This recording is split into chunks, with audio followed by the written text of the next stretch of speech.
All I am back with my new recipe. आज આપણે બનાવીએ તેલ વાલે આલુ। એના માટે મેં શું કર્યું છે,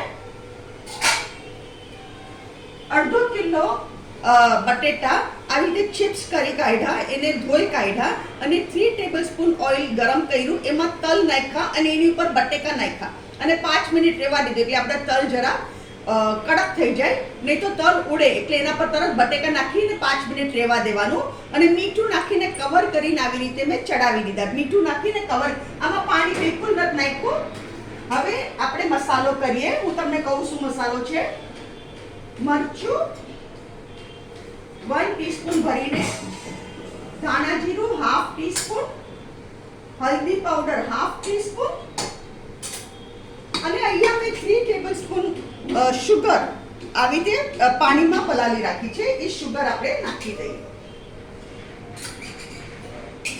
અને પાણીમાં પલાળવાની જગ્યાએ શાક સૂકવું હોય ને એટલે આપણે સાકર જરા પીગળી જાય જલ્દી।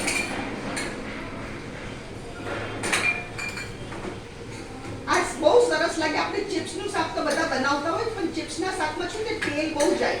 આ ખાલી 3 ટેબલસ્પૂન ઓઇલમાં આપણે બનાવ્યું છે, ખાલી 3 ટેબલસ્પૂન ઓઇલ।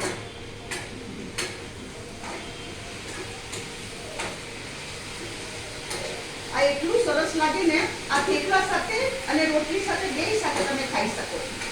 થેપલા અને રોટલી બે સાથે તમે ખાઈ શકો। આપણું શાક તૈયાર।